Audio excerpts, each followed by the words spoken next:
Good evening, all my little fluffs. Daisy here, somewhat dressed up as Baby Bob still, and I'm okay with that. Really enjoying the feather boas, though that's actually been a lot of fun tonight. So, I'm going to talk about another TV show I really liked. Specifically, another Star Trek. I know, I'm on a rut. I've talked about Star Treks before, and I'm going to do it again, because this one also made a big impact on me. It's not my favorite, but it's not my least favorite by far. Um, this one would be Voyager. Well, I'm currently rewatching it again because quarantine, lockdown, watching something that makes me happy, and watching a Star Trek is something that will distract for an extended period of time. By the time I finish all of them, then I'll maybe throw on, I don't know, Lord of the Rings, something long, another one of those long, drawn-out ordeals. So, Voyager. I got a lot of problems with Janeway's decisions over the 7 years that she was captain of the Lost Voyage. But I'm not going to sit here and harp on everything that she didn't do that could have saved everybody years and years of suffering and would not have affected anybody's lives too much. This show could have been over in episode 2 had she just gone and used the array and left a bomb on it. And we're done. The show would have been over. That's all we needed. One timed bomb. Zip yourself away with it. Bomb blows up the station. No problems. And you're home. Show's over. I just solved the show in one episode. I'm a master. Anyway. So, there are a lot of things I liked and a lot of things I didn't like. Early seasons, there's stuff I definitely didn't like. A lot.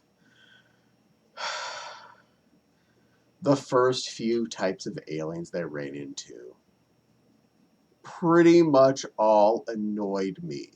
The Kazon. They could have been so much more. They could have been so much more interesting. All I can think is, every time I see one of them on the screen is, wash your hair. It just looks like it's dirt. It's not that it's like an afro or that it's dreadlocks or something, which is supposed to look the way it does. This just looked always mucky and dirty. And it just felt like uncomfortable hair. And they were just kind of they were sort of Klingons, but not really. Not anywhere near as good as a Klingon. They were just scavengers who happened to be really mean. And then you had the Okampa, the race Kess was, that only lived like 10 years. I have a lot of genetic issues with them. One, just like last night I saw the episode where she went into heat, where she got her birth sack on her back or whatever. She says they only get that once in their entire lifetime. They could have a child. Alright, this species is effectively doomed in infinitely not existent amount of generations. They could not have made it to where they are if their potential birth rate is only one per female, since, well, even if, say, a third only of the race is males, every generation you would be knocked down to a minimum of 2/3 your previous amount of people. Because if a female can only give birth once, the male simply is a wasted person in the potential of enough people to replace all the people that currently exist. We wouldn't have to worry about them being stuck in that cave with running out of energy in 5 years. They all be dead in three more generations, because you can't actually replace them. They're not. That doesn't work. Now, the Talaxians, I kind of like those guys. They're pretty okay. They're another scavenger type race, more or less. As far as we know, we didn't really get a lot of interaction with like a planet of them or something. Uh, they were passable. They were alien enough. They were fun enough. Neelix had enough annoying things going on with him. Um, Lack of asking permission before doing a lot of stuff. His role could have been a lot more useful had he just approached the captain half the time before doing something stupid. Also, he came on with the whole point of, I know all about the race in this area. And the entire first season, every time they run into another starship or an alien or whatever, I never seen them before. I've never seen that ship before. I'm like, dude, you useless already. You have You've not even left your little special quadrant where you live, and you don't know anything. Just go be a morale officer. Go cook in the kitchen or whatever, and have fun. Any Starfleet officer could have taken his place and been just as useful, simply because he wasn't useful. Not in this sense. He was a good enough cook, I suppose. He was a morale person, and he had a little spice to the crew.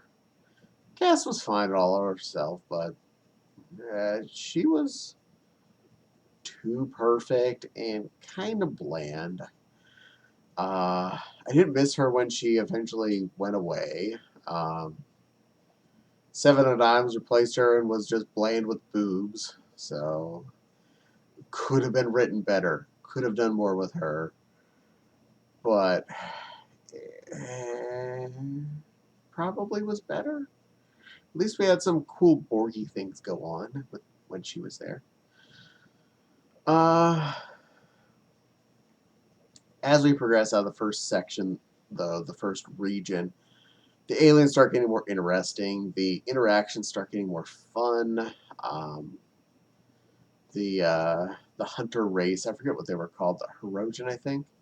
They were pretty cool.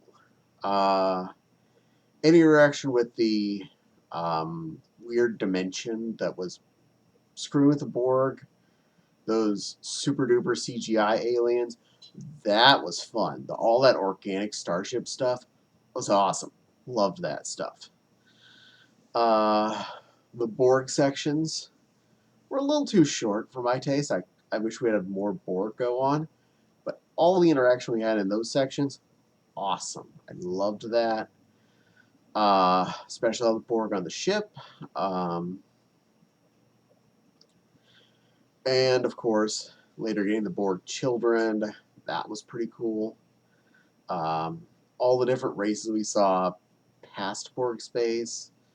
Um, that episode, The Year of Hell, with all the destruction and the only problem I have with that is the fact that it was basically a non-existent story. As it gets solved in the end, nothing has happened. It all goes back to where we were the day that year would have started. So that sucks, but it was kind of cool to have it for those couple episodes. So you had a weird, interesting time frame. Uh, then, uh, eventually we solve things up. We Borg children, get rid of some of them. Some of the characters go and find other homes. Neelix finds a place to live before we leave the Delta Quadrant. And we solve it by effectively taking out a major Borg node and killing a Borg queen and using one of their conduits to get the rest of the way home, which was awesome. That was a pretty cool way to end that all up. Dropping the Voyager back at Earth in the end. Really neat. Um, it's not my favorite by far. Deep Space Nine still gets to have that hole. But this one definitely had a lot of interesting adventure, a lot of points where you weren't sure what was going to happen, a lot of times where you were on supply loss. another interesting problem I have here. If you had such an energy issue that replicators had to be on a ration system, why were they spending so much time in the holodecks?